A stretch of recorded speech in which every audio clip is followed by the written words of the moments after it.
I'm actually messing up my hair, aren't I? Oh, that's gonna look nice for a video.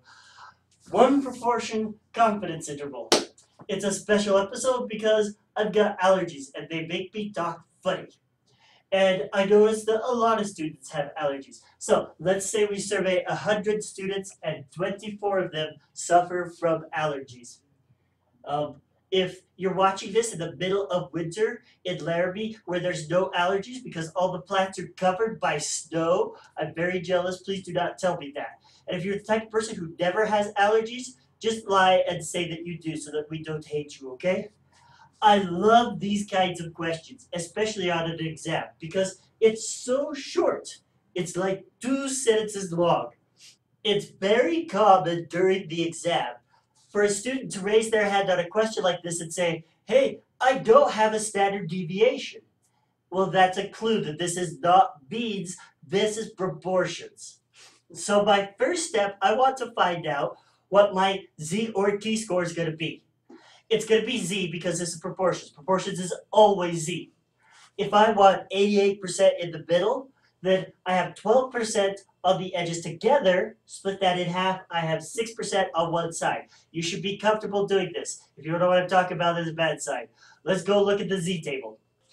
I put in 0.06 right here, and that gives me my z-score of 1.555. Now, here is the equation for the hypothesis test that we were using before. I have no idea where my marker is. How would we do a confidence interval? We're going to solve for this p. I'm going to take this to the other side. Z square root of p, 1 minus p over n equals p hat minus p. Same way we did confidence intervals before. We're just doing proportions now.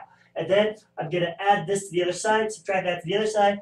I get p equals p hat plus or minus, because our z-score is both positive and negative, and then the square root of b, 1 minus b over n. Here we have a problem. We don't know b. That's what we're trying to do a confidence interval to capture. So we are going to use the best thing we have, which instead of p, it's going to be p hat. And so here is our equation for a confidence interval. It's the same way we were doing before. X bar plus or minus z, and here's sigma over the square root of n. In our case, we're going to have 24 over 100. That's our b hat, 24 out of 100.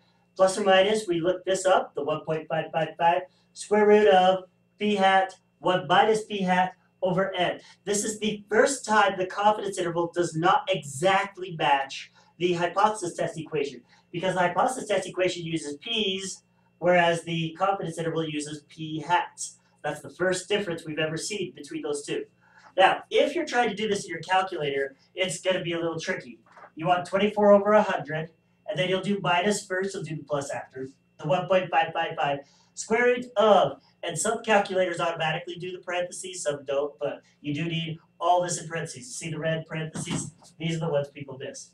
24 out of 100, parentheses, 1 minus 24 out of 100, close parentheses, divide by 100, and then you're closing the parentheses for the square root there.